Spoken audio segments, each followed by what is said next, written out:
لله رب العالمين الصلاة والسلام على خاتم النبيين وعلى آله وصحبه أجمعين أما بعد فأعوذ بالله من الشيطان الرجيم بسم الله الرحمن الرحيم قال الله تعالى في سورة البقرة وإذ ابتلى إبراهيم ربه بكلمات فأتمهن قال إني جاعلك للناس إماما قال ومن ذريتي قال لا ينال أحد الظالمين ترجمہ اور جب پروردگار نے چند باتوں میں ابراہیم کی آزمائش کی تو ان میں پورے اترے۔ خدا نے کہا میں تم کو لوگوں کا پیشوا بناؤں گا۔ انہوں نے کہا پروردگار میری اولاد میں سے بھی پیشوا بنائیو۔ خدا نے فرمایا کہ ہمارا اقرار ظالموں کے لیے نہیں ہوا کرتا۔ یہاں سے حضرت ابراہیم علیہ السلام کے حالات جو ہے وہ بیان ہو رہے ہیں، اور جو ایک مضمون جو شروع ہوا ہے وہ تحویل قبلہ کا مضمون ہے۔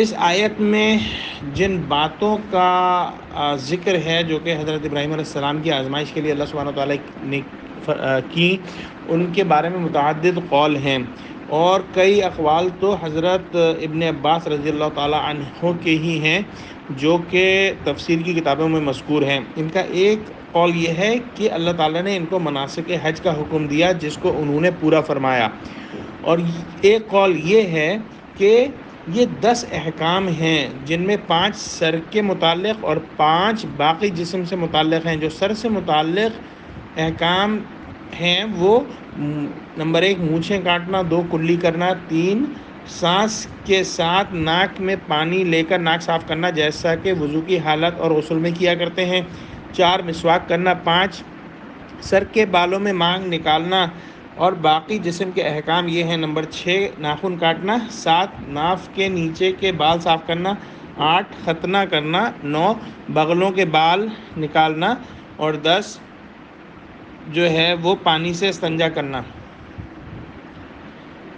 اس کے علاوہ جو ہے حضرت ابن عباس رضی اللہ تعالیٰ عنہ کا ایک قول جو ہے وہ یہ ہے کہ اللہ تعالیٰ نے حضرت ابراہیم علیہ السلام کو جن کلمات میں مبتلا فرمایا اور ان کو آزمایا وہ یہ ہیں۔ نمبر 1 اپنی قوم سے جدا ہونا اور اللہ کے لیے مفارقت اختیار کرنا۔ نمبر 2 نمرود سے اللہ کی توحید کے بارے میں مباحثہ کرنا اور جان کا خطرہ ہوتے ہوئے ایک جابر کے سامنے کلمہ حق کہہ دینا۔ 3 پھر آگ میں ڈالا جانا اور اس کے باوجود حق پر قائم رہنا۔ 4 اپنا وطن چھوڑ کر اللہ کے لیے ہجرت کرنا اور دوسری جگہ یعنی ملک شام چلے جانا۔ 5 اللہ تعالیٰ کی طرف سے لوگوں کی ضیافت کے لیے مامور ہو جانا اور اپنی جان و مال سے اس پر ثابت قدم رہنا۔ 6 بیٹے کو ذبح کرنے کا حکم ہونا اور پھر اس کے لیے نہ صرف یہ کہ آمادہ ہو جانا بلکہ اس کے گلے پر چھری پھیر دینا۔ انہوں نے تو چھری پھیر ہی دی تھی، آگے اللہ سبحانہ وتعالیٰ کی طرف سے مدد ہوئی اور بیٹا ذبح نہ ہوا، یہ دوسری بات ہے۔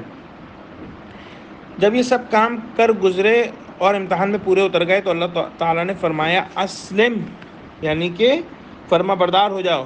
انہوں نے عرض کیا اسلمت لرب العالمین، میں رب العالمین کا فرما بردار ہوں۔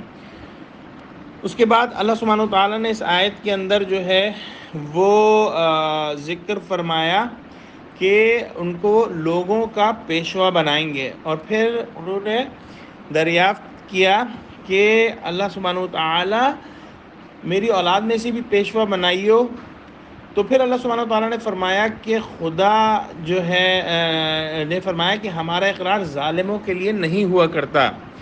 گویا حضرت ابراہیم علیہ السلام کی نسل میں سے اللہ سبحانہ وتعالیٰ نے نبی بھیجے، اور ہم دیکھ چکے ہیں کہ یہ بات جو ہے وہ حضرت اسماعیل علیہ السلام کے لیے حضور صلی اللہ علیہ وسلم کی صورت میں قبول ہوئی کہ ان کی اولاد کے اندر حضور صلی اللہ علیہ وسلم آئے، جبکہ حضرت یعقوب علیہ السلام جو ہے وہ حضرت اسحاق علیہ السلام کے بیٹے تھے، اور پھر اس کے بعد ان کے اندر جو ہے بے شمار نبی آئے جن کی تعداد ہزاروں میں سے ہے۔ تو اللہ سبحانہ وتعالیٰ نے حضرت ابراہیم علیہ السلام کو نہایت بلند مقام جو ہے دیا، ان کو لوگوں کا پیشوا بنایا، لیکن ظالموں کے حق میں جو بھی ان کے نسل میں ظالم لوگ پیدا ہوئے ان کے لیے وعدہ نہ فرمایا، اور حضرت ابراہیم علیہ السلام اللہ سبحانہ تعالیٰ کے تمام تر امتحانوں کے اندر کامیاب ہوئے۔ یا اللہ ہم کو قرآن کا فہم عطا فرما، آمین۔ وآخر دعوانا الحمد للہ رب العالمین، السلام علیکم ورحمۃ اللہ وبرکاتہ۔